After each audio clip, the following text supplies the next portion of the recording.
나는 오늘도 경제적 자유를 꿈꾼다. 이 책에 대해서 오늘 간단하게 중요한 부분만 이야기 나눠보도록 하겠습니다.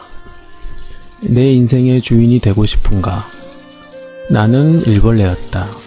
신입사원 때부터 그저 열심히 일했다. 나처럼 머리가 뛰어나지도 않고 썩 좋은 학교를 나오지도 않은 직장인이 취해야 할 자세는 묵묵히 그리고 열심히 일하는 것뿐이었다. 우리 보통 부모님한테 배우거나 사회에서 배울 때 열심히 일하고 노동하는 게 성공의 비결이라고 배우죠. 그렇게 우리도 계속 배워왔고, 채만식의 소설 레디메이드의 인생이 떠올랐다. 공장에서 찍어내는 물건처럼 똑같은 삶을 사는 사람들, 기성품 같은 인생. 거기까지 생각이 닿자 전에 없던 생각들이 줄을 잇기 시작했다. 지금 내 삶은 어디에 있는가? 지금까지 무엇을 했는가? 이렇게 살아도 되는 걸까? 내 삶에 다른 가능성은 없는가? 세상 어딘가에 나에게 잘 맞는 보다 가치 있는 일이 있지 않을까? 아마 누구나 한 번쯤은 살면서 이런 생각은 다 해봤을 것 같아요. 항상 해도 답이 잘 나오지 않는 이런 고민들. 근데 이런 고민들을 하는 것 자체가 보다 나은 삶을 살기 위한 그런 과정들이니까 저는 아주 좋다고 생각을 합니다. 무엇보다 40이란 나이는 밥과 존재 사이에서 심각한 고민을 하게 되는 나이다. 하고 싶은 것보다 해야 할 일에 소진된 인생을 자각하며 헛헛한 웃음을 짓는 때다. 운신의 폭이 좁아져 있고 지금껏 쌓아온 것들이 아깝고 변해야 하는 것은 아는데 변하기는 힘든 시기. 그래서 40은 어떻게든 선택을 해야 하는 중요한 시점이기도 하다. 남아서 승부를 걸 것인가? 새로운 세상을 찾아 떠날 것인가? 이때를 놓치면 대부분 주저앉게 된다. 그리고 대부분 이때를 놓치고 만다.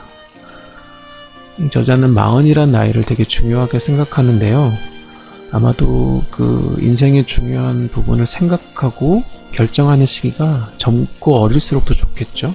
근데 아마 이 40이란 나이를 얘기를 하는 거는 이 40이란 나이가 넘어가면은 어떤 선택의 폭이 더 어려워지기 때문에 이 인생의 큰 변곡점이라고 할 수 있는 40이란 부분을 되게 중요한 게 말하는 것 같습니다.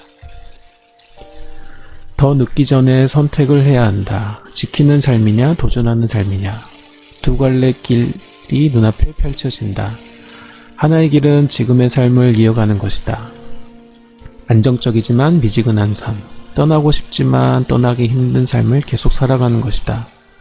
드라마틱한 맛은 없겠지만 남들만큼의 삶은 살 수 있는 길이다. 다른 길로 가면 반대의 삶이 펼쳐진다. 전혀 가보지 않은 길이다. 무엇이 나올지 모른다. 길고 긴 가시덤불이 나올지, 오색 찬란한 무릉도원이 나타날지 알 수 없다. 현재 가진 것을 포기하기에 가다가 쓰러질지도 모른다. 큰 모험이다. 어떤 길을 선택해야 할까? 익숙한 것과의 결별을 선택하라. 밥이냐 존재냐, 안정이냐 도전이냐. 그 해답을 찾기 위해 나는 무섭게 책을 봤다. 회사 일만으로도 정신없이 바빴지만 없는 시간을 쪼개고 쪼개 많은 책을 읽었다. 그 시절 주로 읽은 책은 구본용과 피터 드리거, 찰스 핸디, 브라이언 트레이시의 책이었다. 우리가 어떤 도전을 할 때 가장 두려운 게 실패를 안 하는 거죠.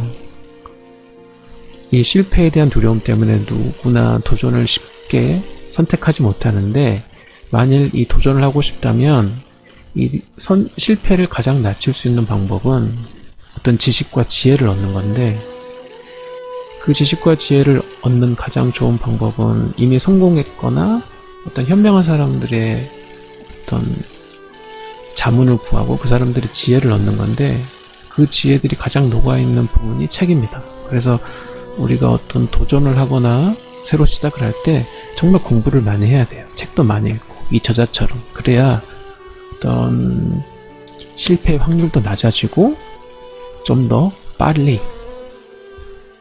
성공을 할 수 있습니다. 그래서 정말 성공하고 싶다면 무엇보다도 먼저 누구나 싫어하지만 책을 먼저 읽고 책 속에서 많은 지혜와 정답을 얻는 게 가장 성공하는 지름길이라고 할 수 있겠습니다. 미국의 유명한 동기부여가 앤서니 라빈스의 내 안에 잠든 거인을 깨우라라는 책을 읽게 되었다. 당시 변화가 절실했던 나에겐 그 책의 모든 내용이 진한 울림으로 다가왔지만 특별히 뒤통수를 망치로 세게 내리친 부분이 있었다. 나이아가라 증후군이라는 이야기인데 여기 그 내용을 옮겨본다. 인생은 강물과 같다. 우리는 어디로 가 닿겠다는 구체적인 생각 없이 그냥 인생의 강물에 뛰어든다. 얼마 흘러내려가지 않아서 여러 가지 사건과 두려움, 도전 등 이런저런 일을 만나게 된다. 우리는 강물이 갈라지는 분기점에 접어들게 되어도 가고 싶은 곳이 어디인지, 어느 방향으로 가고 있는지, 옳은지 제대로 결정하지 못한다. 그냥 강물을 따라 흘러갈 뿐이다. 우리는 자신의 가치체계가 아니라 사회적 환경에 지배당하며 사는 집단의 구성원이 된다. 결과적으로 우리는 자신의 운명을 통제할 수 없게 되어버렸다고 느낀다. 이렇게 생각 없이 살아가다가 어느 날 갑자기 물살이 빨라지고 요동치는 소리를 듣고 놀라 깨어나게 된다. 그제야 바로 몇 미터 앞에 나이아가라 폭포가 있음을 발견하지만 강변으로 배를 저어 나갈 도조차 가지고 있지 않다. 아 하고 한탄하지만 때는 늦었다. 우리는 강물과 함께 낭떠러지 폭포로 추락한다.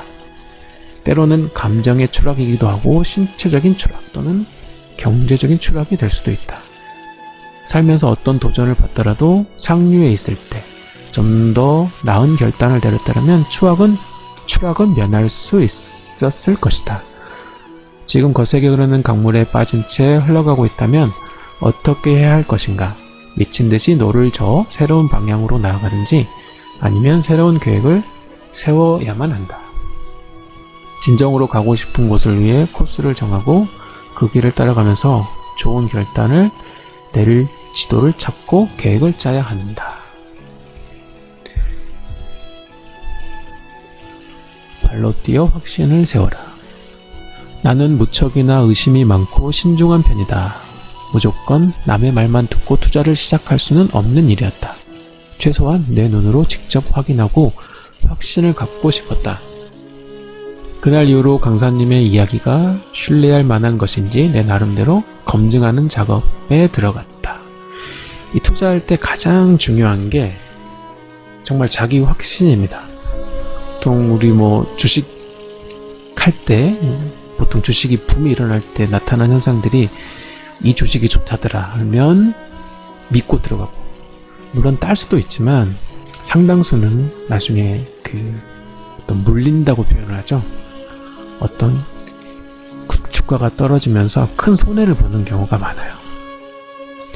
근데 설사 손해를 보더라도 그 회사에 대해서 공부를 하고 그 회사에 확신이 있으면 주식이 떨어져도 흔들리는 확률들이 많이 낮아지거든요. 그래서 모든 투자를 할 때는 자기가 정말 열심히 공부하고 파악하고 직접 알아보고 본인이 확신이 있어야 됩니다.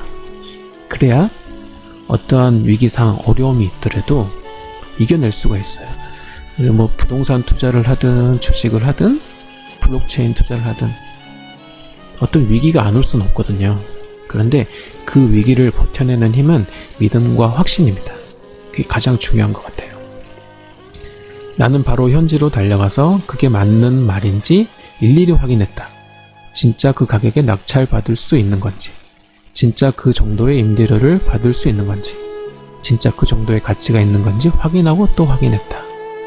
정말 열심히 확인하고 이런 과정들이 정말 필요합니다.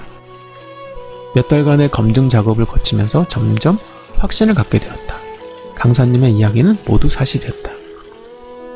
우리가 어떤 정보를 접하거나 책을 읽을 때 한 번에 확신을 갖는 경우는 드물어요, 사실은. 특히나 사람 말을 들을 때는요. 그런데 때로는 그 사람의 말이 맞을 수도 있고 틀릴 수도 있어요. 그래서 자기한테 득이 될 수도 있고 해로울 수도 있습니다. 근데 간혹 자기 인생을 바꿀 만한 정말 중요한 정보일 때도 있거든요. 근데 그게 옳고 그르냐를 판단하기 위해서는 정말 공부하고 확인하고 검증하고 그러면서 이게 얼마 정도의 나에게 큰 도움이 될지, 내 인생을 바꿔줄지 그런 검증하는 과정이 필요합니다. 단순히 남의 말만 들어서는 안 돼요. 특히 네거티브적인 말만 들어서도 안 되고, 물론 너무 긍정적인 말만 들어서도 안 되겠죠. 자기가 정말 열심히 공부해서 이게 가치가 있는 건지, 자기가 정말 확신을 갖고 투자할 수 있는 건지, 그런 확신을 거치는 과정이 정말 필요할 것 같습니다. 만에 하나 잘못된 투자라도 하게 되는 날에는 어떻게 되는 걸까? 부정적으로 생각하면 한도 끝도 없다. 나는 용기를 내기로 했다. 용기는 두려워하지 않는 게 아니라 두려워도 참고 하는 것이라 하지 않았는가? 맞아요. 보통 우리 투자할 때 어떤 거 좋은 생각 가졌다가도 주위에서 나쁜 말 하면은 금방 흔들리고, 이게 자기 확신이 많이 없는 거거든요. 그럴 때는 좀 더 확신을 갖고, 내가 만일에 거기서 흔들린다면은 아직은 확신이 없는 거예요. 그리고 설사 들어갔는데도 흔들린다. 그러면은 더 용기를 가지고 처음에 가졌던 자기 확신을 다시 되뇌이고 하면서 버티고 버텨나가는 게 중요합니다. 그게 투자에 대한 공부고, 나중에 그런 게 밑거름이 됐을 때 성공할 수 있는 큰 자산이 됩니다. 직장에서 일하는 것보다 쉽게 돈을 벌 수 있다는 생각으로 이 일을 시작하면 무조건 실패합니다. 부동산 시장에는 일정한 사이클이 있는데, 전업 투자자는 상승기에도 돈을 벌어야 하고 하락기에도 돈을 벌어야 합니다. 그러려면 전국에 있는 모든 부동산을 섭렵하는 마음으로 시작하는 게 좋습니다. 단순히 집 한 채를 사서 얼마를 남기고 팔면 된다는 사고방식으로는 절대 성공할 수 없습니다. 나만의 철학과 원칙을 갖고 시장과 한판 승부를 벌인다는 마음으로 접근해야 합니다. 이 일은 절대 만만한 일이 아닙니다. 이 세상에 돈 버는 일이 만만한 게 하나도 없어요. 우리 노동에 봐서도 알지만 어느 일 하나 만만한 게 없습니다. 하물며 내 돈을 투자를 내서 수익을 내는 거, 내가 수익을 낸다는 거는 어떻게 보면 다른 사람은 손해를 보는 개념일 수 있거든요. 얼마나 치열하겠어요. 정말 쉽지 않은 길인데, 이 쉽지 않은 길을 가려면 정말 단단한 마음을 가지고 가야 됩니다. 그때 읽은 책은 크게 두 분야였다. 하나는 부동산과 재테크 분야 책이었고, 또 하나는 성공한 사업가들의 책이었다. 책을 통한 부동산과 투자에 대한 지식을 쌓아 나감과 동시에 성공하는 사람들의 마인드도 장착해 나갔다. 우리가 책을 통해서 얻을 수 있는 거는 어떤 지식이나 그런 부분도 있지만, 그 성공자들의 마인드, 왜 저 사람들은 저렇게 성공할 수밖에 없는가, 그 마인드가 되게 중요해요. 우리 이미 성공한 사람들의 어떤 강연이나 책을 읽어보면 그 마인드가 정말 중요하다고 얘기를 하는데요. 긍정적인 마인드, 나는 할 수 있다, 해보자, 이 긍정적인 마인드가 정말 중요합니다. 저도 투자를 해나가면서 계속 느끼는데, 이 주변에 너는 안 돼, 이건 안 돼, 실패하는 사람들, 부정적인 사람들의 말이 많이 들린다면 그 사람들하고 사실 멀리 하는 게 좋아요. 오히려 할 수 있어, 이게 기회야, 할 수 있어, 이런 긍정적인 말을 가지고 해보자, 이런 사람들하고 항상 옆에 있는 게 성공의 지름길입니다. 이거는 정말 중요한 것 같아요. 근데 대부분의 내 옆에 성공하지 못한 사람들은 거의 똑같거든요. 그 위험에 될 수 있겠어, 이런 사람들하고 얘기는 사실 별 의미가 없어요. 그렇게 공부하고 준비하던 어느 날, 이제 본격적으로 투자를 시작해도 괜찮다는 확신이 들었다. 모의 투자 성과도 상당히 훌륭했고, 시장의 움직임에도 눈에 들어오기 시작했다. 우리가 공부를 하고 뭘 하다 보면 처음에는 어렵지만, 그게 일정 학습이 되고 일정 궤도에 오르면 그 흐름이 보이기 시작합니다. 그게 이제 성공으로 가는 길이죠. 물론 실전에서 그걸 반복 학습하면 좋겠지만, 실제 하지 않더라도 공부를 하고 돌아가는 상황을 보다 보면 그게 보인다고 해요. 이게 모든 성공하는 사람들이 공통적으로 하는 말이니까, 우리도 이 믿음을 가지고 그런 눈이 보일 때까지 계속 노력하고 파악하고 보는 게 정말 중요할 것 같아요. 투자 목표와 나만의 룰을 세워라. 투자 목표를 세우고 기본 원칙도 몇 가지 정했다. 무조건 새벽 5시에 일어난다. 작은 것부터 정석대로 단계를 밟는다. 모든 것을 내 손으로 직접 해본다. 지역을 가리지 않고 전국을 대상으로 한다. 어디든 가장 먼저 나타나고 가장 늦게 떠난다. 요약해보면은 성실하고 그 다음에 아래서부터 자기가 다 겪어가는 거, 본인이 직접 해보는 거, 이게 원칙인 것 같아요. 이분한테는 모든 것이 그런 식이었다. 모르면 강사나 다른 투자자에게 물어보고 그들도 모르면 책을 사서 읽었다. 책에도 없으면 일단 몸으로 부딪혔다. 부딪히는 거라면 누구보다 자신 있었다. 직장 생활을 할 때 맨땅에 헤딩할 일이 무척 많았는데 그때 경험이 이렇게 큰 도움이 될 줄은 몰랐다. 죽기 아니면 까무러치기. 무조건 물어보는 거죠.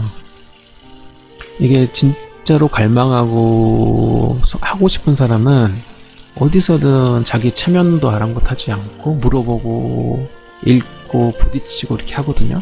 이렇게 하다 보면 몸소 알아지고 실천되기 때문에 어느 시간이 지나면 정말 자기한테 엄청난 자산이 되죠. 혼란스러웠다. 그런 말을 들을 때마다 내가 길을 잘못 든 것은 아닐까 하는 걱정이 들었다. 하지만 나는 스스로 세운 투자 원칙을 저버리지 않으려 애썼다. 사람들에게 부정적인 이야기를 들은 날은 내 방 책상에 앉아 밤늦도록 생각하고 또 생각했다. 그 누구도 아닌 내 안의 소리를 들으려 애썼다. 깊은 생각 뒤에 얻는 결론은 언제나 같았다. 내 투자 방식은 잘못된 것이 아니었다. 문제가 있다면 단 하나, 너무 힘든 투자 방식이라는 것뿐이었다. 사람들은 언제나 그 부분만을 문제 삼았다. 그렇다면 결론은 나왔다. 힘든 것이 문제인지, 그 외의 것이 문제가 되지 않는다면 기꺼이 힘든 것을 감수하면 되지 않겠는가. 나는 보란듯이 같은 방식의 투자를 계속해 나갔다. 5천만 원짜리 소형 아파트 한 채를 낙찰받기 위해 수백 킬로미터 떨어진 곳을 몇 번씩 왔다 갔다 했다.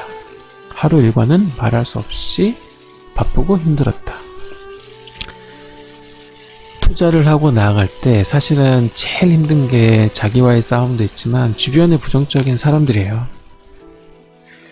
주변에 성공하지 못하는 가난한 사람들은 항상 이런 얘기를 합니다. 부정적이고 네거티브적이고 정말 이런 거는 자기 성공 방식에 별로 도움이 되지 않아요. 그래서 항상 자문을 구할 때는 성공했던 사람, 이미 이룬 사람, 그래도 안 되면 성공자의 책, 거기서 자문을 얻는 게 가장 좋습니다. 이거는 정말 명심해야 될 부분일 것 같아요. 모든 것이 처음 하는 일이다 보니 온통 실수투성이었다. 얼마나 많은 실수를 겪었는지 실수가 나를 보고 씩 웃을 지경이었다. 입찰 과정에도 실수, 현장 조사할 때 실수, 명도할 때 실수, 수리할 때 실수. 실수.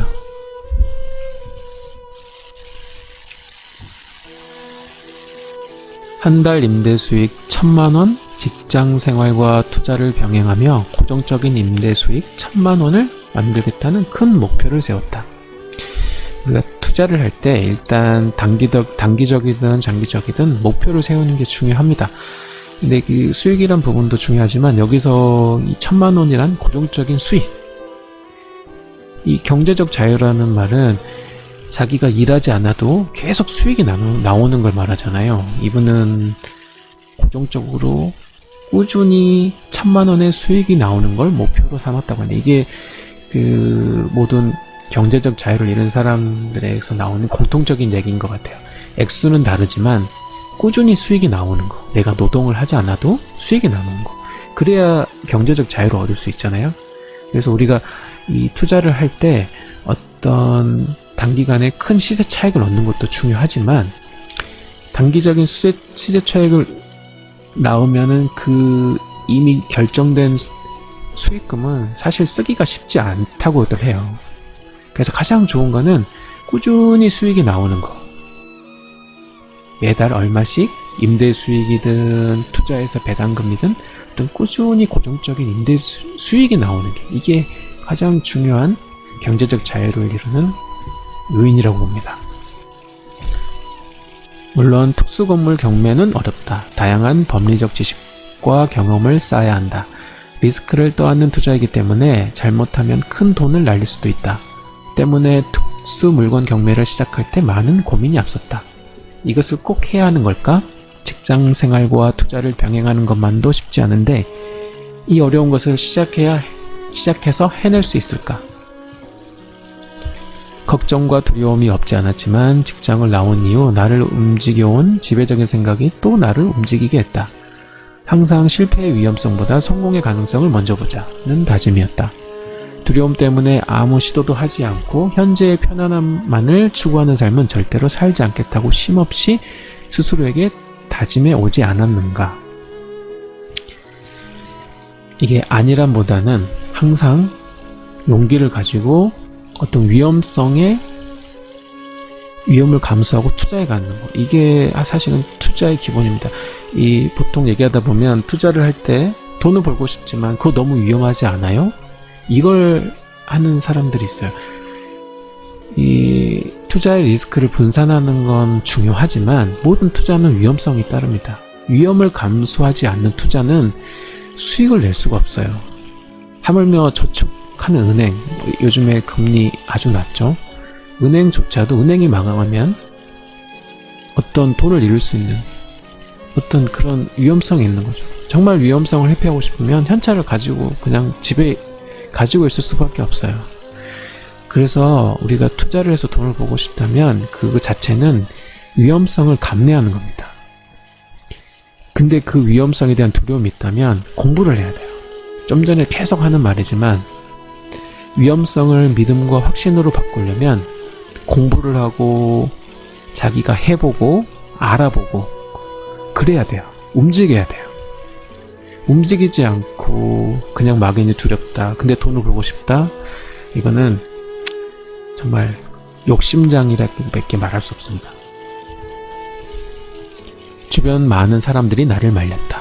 굳이 그 어렵고 위험한 것을 뭐하러 하느냐고 말이다. 투자 경력이 제법 오래된 어떤 사람은 특수 물건 경매를 하면 무조건 망한다고까지 했다.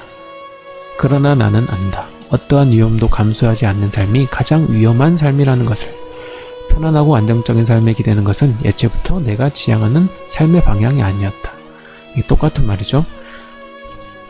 위험을 감수하고 그 위험하지만 그걸 감내하고 나갔을 때 큰 성공이라는 큰 대가가 따라옵니다.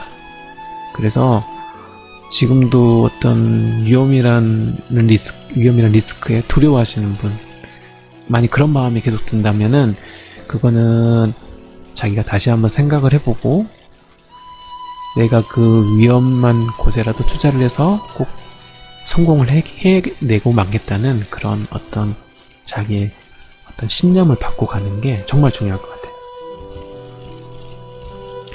나는 내가 세운 목표를 이루지 못할 거라는 꿈은 단 한 번도 생각해 본 적이 없다. 오히려 이렇게 미친 듯이 사는데, 이렇게 고생하며 사는데 이루어지지 않는다면 삶에서 목표 따윈 아무 의미가 없는 것이라 생각했다. 그렇기에 덤덤할 수 있었다. 아마 이분은 최선을 다한 것 같죠? 자기의 모든 것을 걸어서 최선을 다했기 때문에 이렇게 후회도 없고, 이렇게 해서도 내가 성공을 못한다면 이거는 뭐가 잘못된 거다. 정말 열심히 사신 것 같아요. 고정 임대 수익이 1,000만 원을 넘자 모든 것이 달라졌다.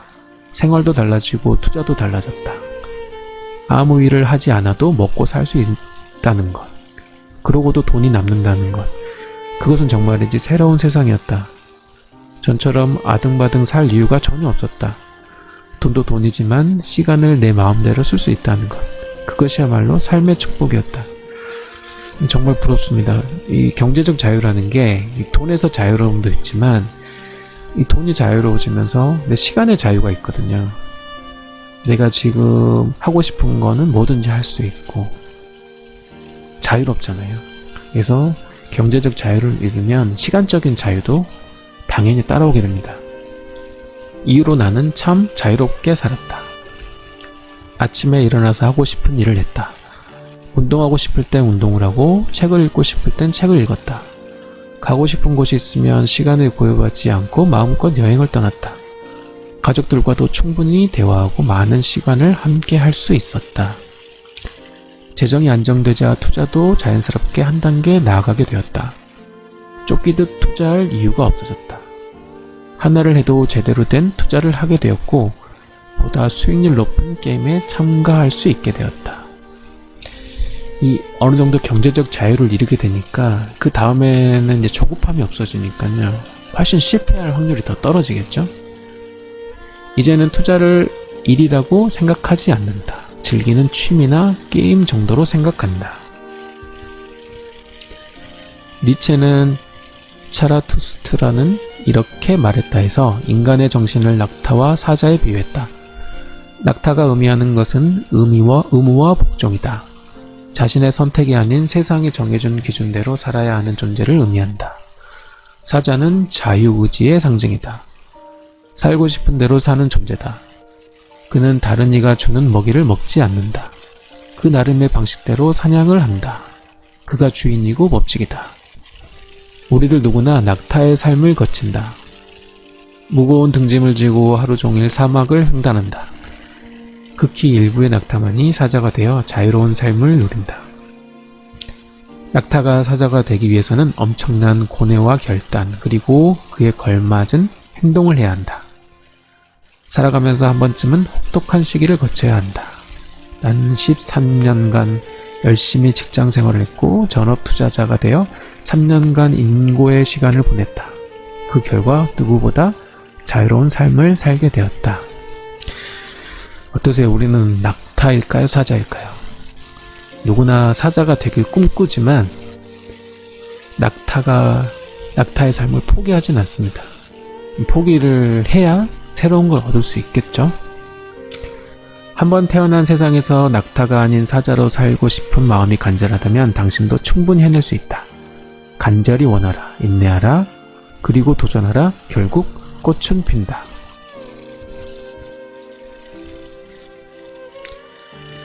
어떤 사람은 지위를 숭배하고 어떤 사람은 영웅을 숭배한다. 그리고 또 다른 사람들은 권력을 쫓고 또 어떤 사람들은 신을 숭배한다.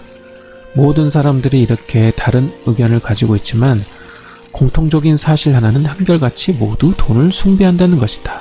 마크 트웨인. 사람들은 아니라고 하지만 제가 보기에는 모든 사람들은 돈에 묶여 있습니다. 그 돈에서 사실 자유롭게 쉽지 않아요.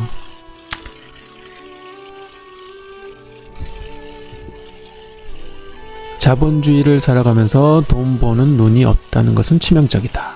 그가 버블이라고 얘기하는 그 아파트는 지난 2년간 집값이 약 7천만 원 정도 올랐으나 내가 보기에 앞으로 2, 3년은 더 상승할 수밖에 없는 조건을 갖추고 있었다. 이 때문에 나는 2년 전에 그 단지에만 3채의 아파트를 매입했다. 돈 버는 눈이 없다는 것은 돈을 버는 방법을 공부하는데 소홀히 했다는 말이다. 남들이 많은 시간과 노력을 들여 돈 버는 방법을 공부하는 동안 그는 분명 그 시간을 다른 곳에 할애했을 터다. 큰 문제가 아닐 수 없다. 우리가 돈을 보고 싶다면 항상 계속 하는 말이지만 그 돈을 버는 곳에 시간과 노력을 투자를 해야 됩니다. 투자하지 않고 결실을 얻으려고 한다면 그거는 말이 안 되는 이야기겠죠. 기승전 자본인 냉혹한 자본주의 세상에서 최소한 게임의 규칙을 몰라 패배자가 되지는 말자는 것이다. 그저 열심히 살고 있을 뿐이라고 기성세대가 만들어 놓은 사회 시스템 속에서 희생되고 있을 뿐이라고. 그런 피해주의자의 프레임을 빠져서는 안 된다. 누군가는 그렇게 세상에 대한 푸념을 늘어놓고 있는 동안 누군가는 있는 시간, 없는 시간 쪽에 돈을 공부하고 있다. 그의 돈 공부는 탐욕이 아니다. 자본이 지배하는 이 세상을 제대로 살아가기 위한 규칙을 익히는 것일 뿐이다. 낙오자가 되지 않기 위해 몸부림치는 것일 뿐이다. 돈 공부의 5단계. 자본주의 시스템에서 낙오자가 되지 않기 위해서 다음 5단계로 돈 공부를 하기 바란다. 첫째, 마음먹기가 가장 먼저다. 돈을 잘 벌고 싶다는 부자가 될 것이라는 강렬한 열망을 가져야 된다. 꿈을 꾸는 거죠. 항상 목표가 있어야 되잖아요. 우리가 어떤 성공을 하기 위해서는. 돈을 벌고 싶은데 돈에 대한 열망이 없으면 안 되죠. 어떤 사람들은 그걸 나쁘게 보지만 이 돈을 벌고 싶으면 돈에 대한 열망을 가져야 됩니다. 돈이 나쁜 게 아니잖아요. 그 돈에 대한 너무 과한 탐욕을 가지는 거, 그게 나쁜 거죠. 자수성가한 사업가나 성공한 투자자의 책을 읽으며 부자 마인드를 가져라. 둘째, 나를 알아야 된다. 현재 나의 재정 상태는 어떤지, 소비 습관은 어떤지를 알아야 계획을 세우고 앞으로 나아갈 수 있다. 가계부나 현금 흐름표를 직접 손으로 작성해보자. 항상 성공하려면 꿈이 있어야 되지만 먼저 자기의 주제를 파악할 줄 알아야 됩니다. 내 상태가 어떤지, 나에게 갖고 있는 돈은 어떤지. 내가 만약 아무 돈도 없는데 투자를 하려고 그러면 안 되잖아요. 아무 돈도 없으면 일단 종잣돈부터 모아야 되죠. 씨앗몬이라고 하죠. 그것부터 해야 되는 거예요. 그래서 일단 자기의 상태가 어떤지. 그리고 아무리 돈을 많이 버는데 돈이 쌓이지 않는다. 그럼 자기 소비 습관이 뭐가 잘못됐겠죠. 그러면 자기의 소비에 대한 패턴을 분석을 하고 아껴야죠. 그래야 돈이 쌓일 테니까요. 셋째는 부자 습관을 갖는 단계다. 부자가 되는 가장 확실한 방법은 두 가지를 꼽으라면 열심히 일해서 돈 버는 것과 아끼고 저축하는 것을 둘 수 있다. 일의 숙련도를 높여 몸값을 높이고 지출을 지혜롭게 통제하여 저축하는 습관을 가지면 누구라도 부자가 되는 기틀을 만들 수 있다. 결론은 부자가 되는 방법은 돈을 버는 것과 그것을 또 아끼는 거예요. 그리고 보통 나중에도 나오겠지만 부자들은 무조건 돈을 많이 쓰고 어떤 흥청망청할 것 같지만 실제적으로 제가 들은 부자들은 되게 검소하고 아주 단순한 삶을 산다고 들었거든요. 그래서 저도 아직 부자가 되어보진 않았지만 정말 그럴 것 같아요. 넷째, 부자 네트워크에 연결하라. CEO들이 많이 오는 조찬회에 가보면 그들이 왜 부자가 되었는지 여실히 알 수 있다. 돈을 벌려면 돈이 있는 곳으로 가야 한다. 돈을 원하는 사람들, 돈과 친한 사람들과 가까이 할수록 부자가 될 확률은 높아진다. 재테크 커뮤니티에 가입해서 활동하고 각종 세미나에 부지런히 참석하라. 자기 주변 환경이 되게 중요합니다. 자기가 공부를 하고 싶고 성공하고 싶다면 공부하는 사람 옆에 가야 되죠. 성공하고 싶다면 성공자들하고 같이 어울려야 됩니다. 그러면 하다못해 조그만 어떤 성공하기 위한 정보들이 쏟아지거든요.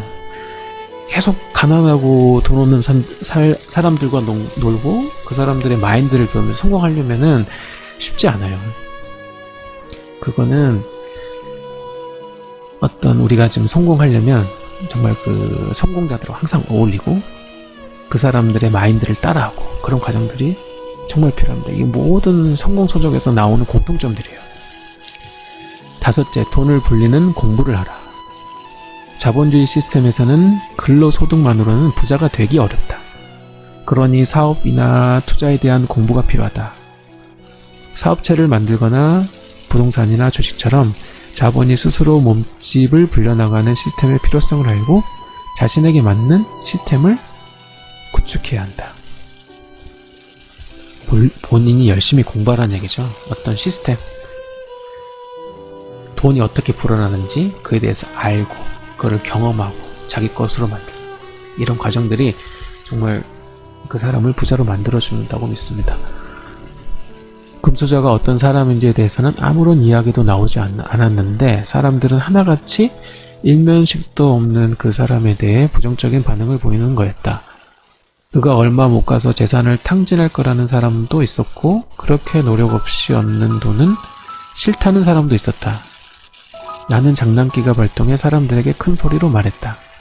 내가 최근에 부동산에 1,000만 원을 투자해서 5천만 원을 벌었는데 한번 들어보겠냐고. 그랬더니 그 자리에 있던 모든 사람들이 내 주위로 몰려들었다. 그 중에서도 가장 큰 관심을 보인 사람들은 방금 전까지 미지의 금수저를 이유 없이 공격하던 사람이었다. 나는 이런 사람들을 너무나 많이 보았다. 공감하시죠? 이유 없이 돈 많은 사람들을 욕하고 싫어하고 그런 사람들, 사실은 그런 사람들이 가장 돈에 묶여있고 가난한 사람들이에요. 오히려 성공하고 부자인 사람들은 그 사람이 어떻게 돈을 벌었을까? 무슨 방법이 있을까? 그걸 보려고 더 달려들거든요. 겉과 속이 다르는 거, 이거 보통 가난한 사람들한테 가장 많이 나타나는 현상들입니다. 그래서 항상 우리가 돈을 벌고 싶으면은, 부자가 되고 싶으면 그 사람이 어떻게 돈을 벌었는지 더 귀를 기울이고 더 관심을 가지고 그 사람을 따라하려고 하는 그런 마인드가 되게 필요해요. 왜 사람들은 부를 공격할까? 왜 사람들은 돈을 비하할까? 가지지 못한 자의 부러움일까? 먹지 못하는 포도를 보면서 저 포도는 너무 시다고 말하는 여우의 마음일까? 돈에 대한 그런 태도는 너무 위선적이고 이중적이다. 돈을 원한다면 왜 당당하게 돈을 벌고 싶다고 말하지 못하고 알가 빠진 고상함 뒤로 숨는 것일까? 모든 것이 돈으로 시작해서 돈으로 끝나는 자본의 시대에 돈에 대해 무관심한 척하는 태도는 더 이상 환영받기 어렵지 않을까? 이유 없이 부자를 욕하거나 돈을 폄하하는 사람들의 특징은 이렇다. 일단 그들은 대체로 가난하다. 부자는 같은 부자를 욕하지 않는다. 무엇보다 그들은 스스로 움직이지 않는다. 움직이지 않으므로 부자가 되지 못하고 부자가 되지 못함으로 세상을 욕한다. 스스로를 돈 없고 백 없는 사람이라고 머릿속에 박아놓고 실력만으로 성공할 수 없는 시대를 한탄한다. 대부분 실력도 없다. 그들은 결과만을 본다. 탐욕스러운 졸부와 노력하는 부자를 구별하지 못한다. 겉으로는 돈을 얕잡아 보지만 속으로는 돈을 원한다. 그리워한다. 결국 돈 때문에 큰 고생을 하게 된다. 정말 부자가 되고 싶으면은 어떤 자기의 상태를 잘 봐는 게 정말 중요한 것 같아요.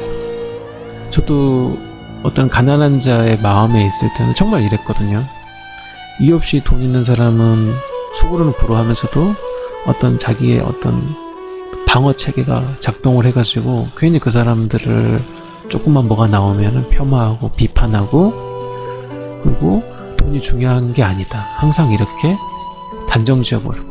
그렇지만 항상 돈 때문에 힘들어하거든요. 돈을 벌기 위해서 이렇게 죽으라고 고생하면서 그 돈을 부정하고. 이게 대부분의 가난한 사람들에게 나오는 현상들입니다. 우리는 정말 이런 가난한 자의 마인드에서 빨리 벗어나야 될 것 같아요. 더 이상 돈을 부정하지 말라. 돈을 얕잡아 보거나 비하하지 말라. 그럴수록 다가오는 건 가난뿐이다.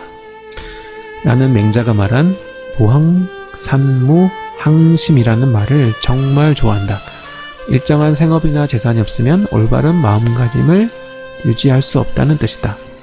중국 춘추 전국시대의 명재상 관중은 창고가 가득 차야 예절을 알고 먹고 입는 것이 풍족해야 명예와 치욕을 알게 된다라고 했다.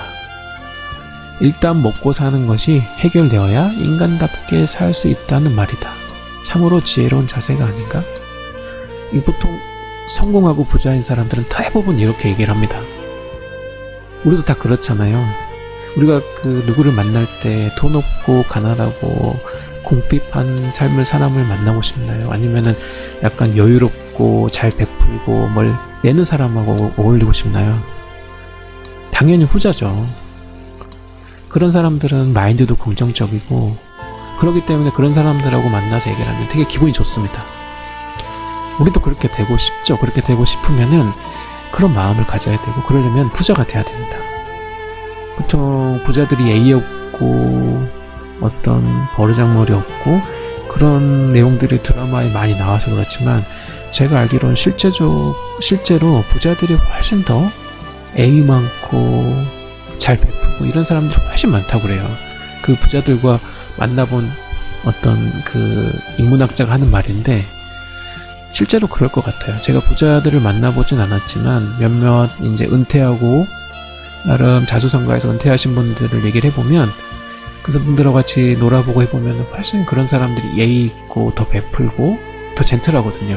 그래서 더 만나고 싶고 더 많은 정보를 오고 싶고 나도 나이가 먹어서 저렇게 되고 싶고 그래서 우리가 어떤 나중에 우리가 은퇴를 했을 때 일하지 않아도 돈이 생기고 좀 여유롭고 싶잖아요.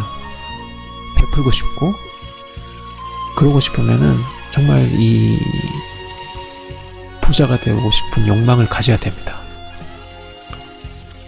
오늘날 수많은 범죄가 돈 때문에 일어나고 있다. 가정과 사회에서 일어나는 수많은 문제도 돈과 연관되지 않는 것이 없다. 이러한 시대를 잘 살아가기 위해서는 무엇보다 돈을 가져야 한다. 그것을 부정해서는 안 된다. 부정하면 할수록 가난해져 많은 문제를 안고 살아가게 될 것이다. 돈으로 행복을 살 수 있는가? 라든가 꼭 돈이 많아야 행복한가? 라는 의문을 품으며 애써 돈의 가치를 폄하할 필요도 없다. 돈과 행복 사이에는 예초부터 등가 관계가 성립하는 게 아니니까 말이다.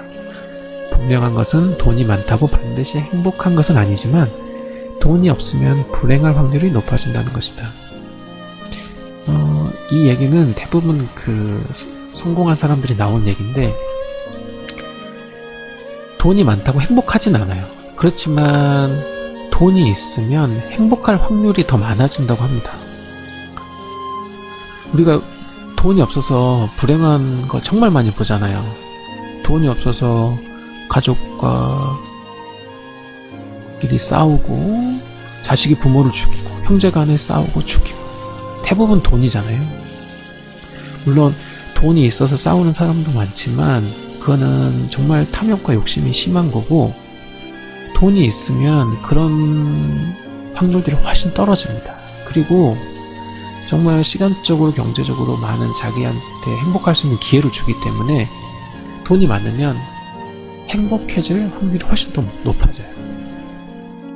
그거는 우리가 정말 마음속에 깊이 가져야 될 것 같습니다. 자본주의 사회에서 돈은 곧 힘이다. 부인하고 말고 할 것도 없지 않은가. 또한 모든 생명은 자유를 추구한다. 돈이 있으면 할 수 있는 자유와 하지 않아도 될 자유를 동시에 누릴 수 있다. 힘과 자유, 이것은 돈의 다른 이름이다. 여러분들 돈이 생기면은 가장 먼저 하고 싶은 게 어떤 거세요? 열심히 아침에 일어나서 출근해야 되고 노동해야 되고 벗어나고 싶죠. 바로 여행 가고 싶고 놀고 싶고 하고 싶은 거 하고 싶고.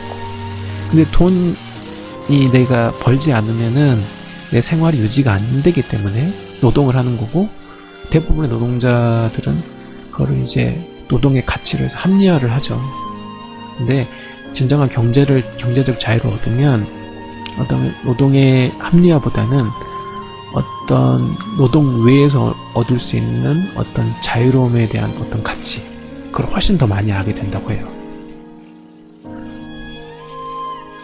돈에 대한 나의 가치관은 명확하다. 일부 고상한 사람들은 부를 추구하는 행위 자체를 죄악시하지만 그럴 필요가 없다고 생각한다. 나는 부자가 되어 자유를 누리며 살고 싶다. 그 자유를 이용해 나는 성장할 수 있을 것이다. 궁극적으로 내가 성장해서 얻은 재능과 내가 일군 부를 이용하여 이웃과 사이에 좋은 일을 하며 살 것이다. 이것이 나의 시나리오다. 이 부를 가지면 정말 주변에 많이 베풀 수 있습니다. 자기가 어떤 긍정적인 신념을 계속 가지고 있다면요, 남한테 베풀고 어떤 사회에 긍정적인 일을 하고 싶다는 그런 마인드만 계속 가지고 있으면 오히려 그 부를 가지는 게 그 사람한테는 정말 좋은 기회일 수 있어요. 나는 돈을 벌려고 일을 하면서도 돈 벌자고 하는 일은 아니다. 또는 돈은 중요하지 않다라고 미화시키는 행위 자체를 싫어한다. 당당하게 벌어서 좋은 일을 하면서 살자는 캠페인이라도 하고 싶다. 감리교 창시자 존 웨슬리는 이렇게 말했다. 벌 수 있는 모든 것을 벌어라. 절약할 수 있는 모든 것을 절약하라. 그래서 모을 수 있는 모든 것을 모아라. 그리고 줄 수 있는 모든 것을 주어라. 나는 이 말을 사랑한다. 그렇게 살고 싶다.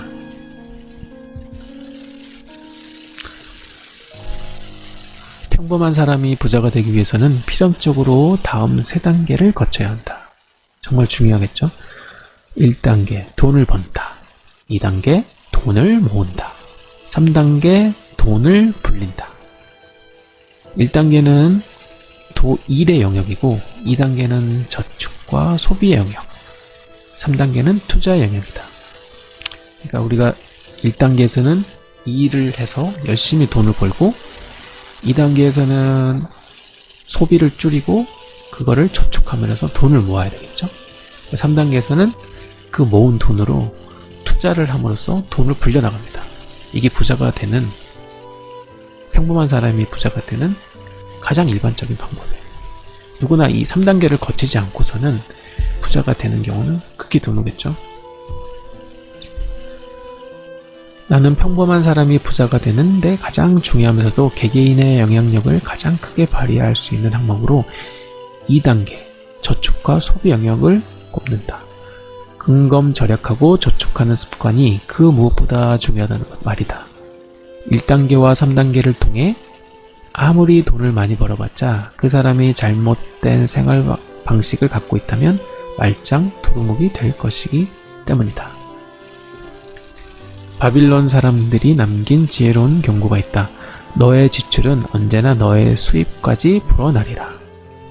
그들은 소득에 따라 늘어나는 지출을 경계하라고 했다. 정말 맞는 말이다. 아무리 많이 벌어도 어떤 지출을 제어하지 않으면 정말 돈이 안 쌓입니다.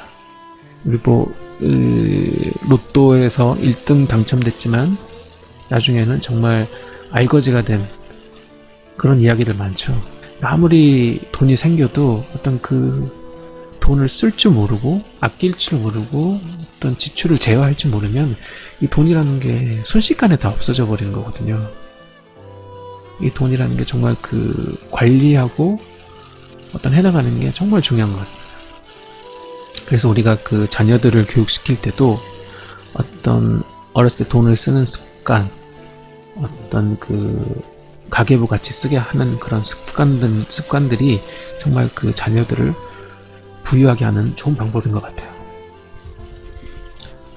한평생 부자를 연구해온 토마스 J. 스탠리 교수는 이웃집 백만장자에서 진짜 부자란 일반인들이 생각하는 것처럼 풍부한 물질을 소유한 사람들이 아니라 근검절약하는 습관을 유지하고 투자에 관심을 갖고 사는 사람들이라 정의했다. 그에 따르면 부자들은 소비 중심의 생활 방식보다는 증식하는 자산을 소유하는 데서 훨씬 큰 기쁨을 얻는다. 그리고 소비 지향적인 사람은 절대 부자가 될 수 없음을 강조하고 또 강조한다. 한 달에 2천만 원 벌면서 돈을 펑펑 쓰는 고소득자보다 한 달에 200만 원 벌지만 검소한 생활 습관을 통해 돈을 모으고 조금씩 투자하는 사람이 훨씬 더 부자가 될 확률이 높다는 말이다. 당신은 어느 쪽에 가까운가? 사실 부자가 되는 방정식은 너무나 간단하다. 수입이 지출보다 크면 된다. 항상 지출보다 수입이 큰 생활 구조를 유지하면서 그 잉여를 저축하거나 투자하면 부자가 될 수 있다. 잉여가 크면 클수록 큰 부자가 된다. 그런데 이 간단한 방정식을 따르기가 그토록 힘든 것이다. 이는 소득이 많고 적음보다는 그 본질적 문제가 심리적 부분에 있기 때문이다. 소비 욕망과 과시욕, 비교의식 등의 심리적 요인이 우리를 부자가 되지 못하게 하는 주적이다. 우리가 살다 보면 어떤 상대적인 박탈감, 남과 비교하는 거, 이게 때로는 사람을 되게 불행하게 많이 만드는데요. 정말 부자가 되려면은 어떤 남과 비교하는 것, 어떤 과시욕, 어떤 남과 비교하기 때문에 그걸 과시하고 싶고 보여주고 싶고 이런 게 되게 강하거든요. 근데 그런 생각이 들 때마다 자기를 계속 단속해 나가야 되겠죠. 그런 마음이 안 들 수는 없겠죠. 사람들하고 살면서 해보고 싶고 자기를 드러내고 싶고 그런 마음이 들지만, 그런 생각이 들 때마다 어떤 자기의 지출에 대한 철학을 만들어내고 원칙을 만들어내고 그걸 계속 학습하면서 그걸 제어해 나가고 습관화하면은 나중에는 그게 큰 문제가 안 될 것 같아요. 젊을 때 즐기려거든 부자가 될 생각은 아예 하지 않는 것이 좋다. 평범하게 태어나서 젊을 때 펑펑 돈을 쓰면서 부자가 된 사람이 있다는 소리를 들어본 적이 없다. 20대나 30대 때 모으는 돈의 가치는 말로 할 수 없을 만큼 크다. 겪어보면 알겠지만 똑같은 1억도 20대 때 모으느냐 40대 때 모으느냐에 따라 그 실제 가치는 몇 배의 차이가 난다. 정말 중요한 말입니다. 이 돈이라는 게 크기의 개념도 있지만 사실은 시간의 개념이 강해요. 우리 복리투자라는 개념 아시죠? 오렌 버펫이라는 그 큰 투자가가 항상 하는 말, 스노우볼이라는 표현을 쓰는데, 이 원금이 시간이 가면 갈수록 복리로 늘어나고 그렇게 커지는 돈이 나중에는 정말 무서운 파워를 내게 됩니다. 그래서 우리가 젊었을 때, 하나라도 젊었을 때 좀 더 쓰고 놀고 싶지만 그때 돈을 모으고 그때 투자를 해 나가면 나중에 훨씬 큰 돈을 만질 수가 있어요. 그래서 우리가 그 자녀들을 키우고 그 자녀들을 정말 부유하고 자유롭게 만들고 싶다면 젊었을 때부터 아끼고 저축하고 투자하는 습관을 만들게 해주는 게 정말 그 자녀가 나중에는 부자가 되게 만드는 정말 좋은 방법입니다. 이거는 부모가 있는 자녀가 있는 부모라면 꼭 알아야 될 정말 중요한 지혜 같아요. 평범한 사람이 부자가 되기 위해 반드시 거쳐야 하는 과정이 있는데 그 첫 번째는 누가 뭐래도 이를 통해 종잣돈을 모으는 과정이다. 종잣돈은 열심히 아껴서 모으는 것이 아니다. 목숨 걸고 모아야 한다. 당신이 부자가 되고 싶은 열망을 가진 사람이라면 반드시 그래야 한다. 종잣돈이 제일 중요합니다. 항상 모든 투자의 기본은 종잣돈. 물론 우리가 금수저로 태어나서 뭐 엄청난 돈을 받고 그러면 좋겠지만 대부분은 그렇지 않잖아요. 그래도 그렇지 않은 사람이라도 부자가 되는 사람들이 많거든요. 그런 사람들 대부분 보면 열심히 일하고 그 돈을 아끼고 저축해서 그 돈을 불려나가는 거거든요. 투자를 하고 불려나가는 거. 그러려면 종잣돈이 꼭 필요합니다. 할 것 다 하고 누릴 것 다 누리면서 얻을 수 있는 경제적 자유는 없다. 적당히 노력하면 적당히 부족한 삶을 살게 될 뿐이다. 그러니 적당히 하지 말라. 특히 30대 중반까지가 중요하다. 일반적으로 이 시기를 지나면 가정의 지출이 빠르게 증가하기 때문에 돈을 모으고 싶어도 모으기 어렵다. 이때까지 얼마를 모았느냐에 따라 이후의 상황은 급격하게 달라진다. 언제까지고 아끼기만 하라는 말이 아니다. 쓸 때는 쓰고 즐길 때는 즐겨야 한다. 삶은 즐기라고 있는 것이다. 다만 순서가 중요하다는 말을 하는 것이다. 아낀 후에 써야 한다. 견딘 후에 즐겨야 한다. 먼저 즐긴 사람 중에 부자가 된 사람을 본 적이 없다. 먼저 즐기고 가난해질 것인지 대충 즐기고 불안하게 살 것인지 먼저 참고 나중에 자유로워질 것인지 우리가 정한 순서에 따라 우리의 삶은 배열될 것이다. 부자들은 모두 먼저 참은 사람들이다. 이 젊었을 때 정말 먼저 아끼고 지금 하고 싶은 욕망이 있지만 참아내고 모든 성공하는 사람들은 지금 하고 싶은 욕망이 있지만 자기의 성공을 위해서 참아내잖아요. 모든 성공 서적들은 다 그렇습니다. 자기의 어떤 욕구가 있지만 성공하기 위해서 그 욕구를 참아내고 인내하고 어떤 그런 과정을 거쳐나가면서 성공이란 곳으로 가거든요. 그래서 우리도 그렇지만 우리 자녀들의 교육에서 가장 기본적인 거는 어떤 이런 방법들을 가르쳐주는 거죠. 어떤 자기가 목표를 세우고 성공하고 싶다면 그의 부수적인 욕망이 생겼을 때 얼마나 그거를 자제해 가고 없애가는지 참아내 가는지 그런 과정들을 가르쳐주고 학습해주는 게 정말 중요할 것 같아요. 우리 내면에는 두 사람이 살고 있다. 한 명은 거인이다. 그는 종종 긍정, 시작, 변화, 모험이라는 이름으로 불린다. 또 한 사람은 비평가다.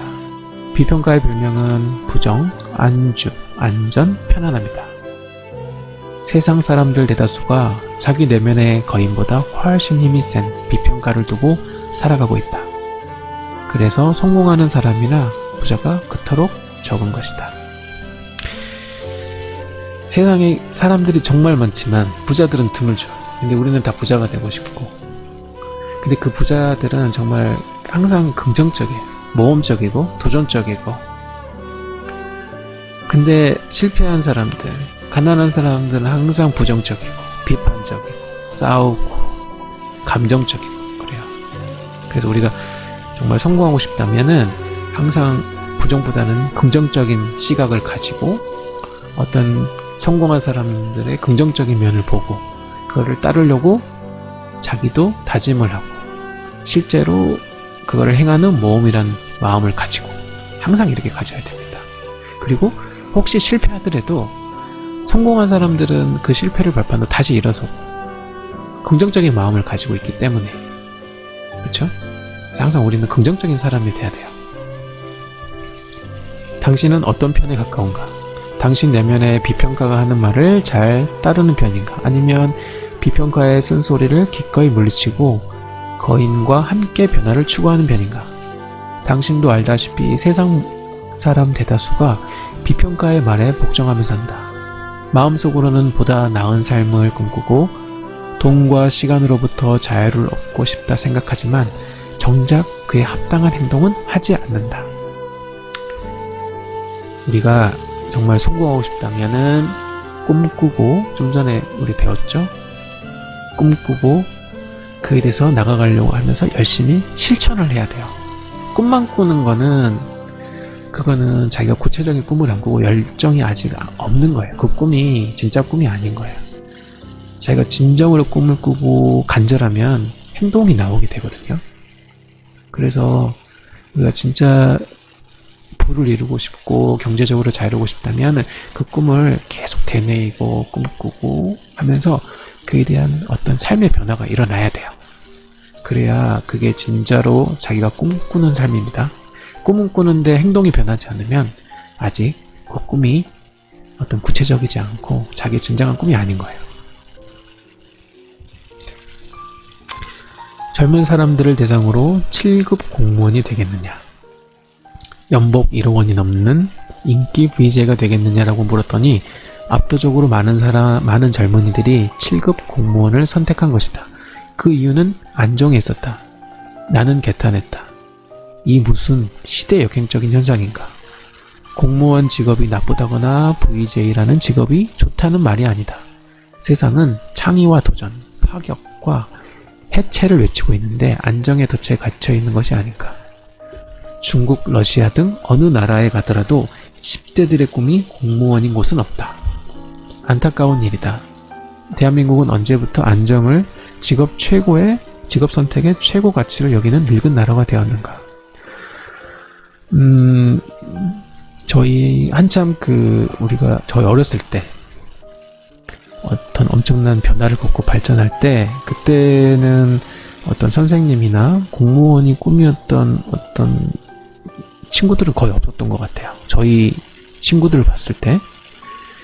근데 요즘에는 정말 공무원이나 선생님, 안정적인 직장을 원하는 사람들이 되게 많죠. 이 부자들이 항상 하는 공통적인 의견은, 공통적인 생각은 항상 창의적이고 도전적이고 새로운 것을 추구하고 이런 마인드거든요. 그래서 이 저자도 말하지만 이 공무원이라는 게 나쁜 게 아니고 좀 더 도전적이고 혁신적인 곳으로 나아간다는 거예요. 그래야 좀 더 큰 부를 얻을 수 있고 어떤 성공을 할 수가 있어요.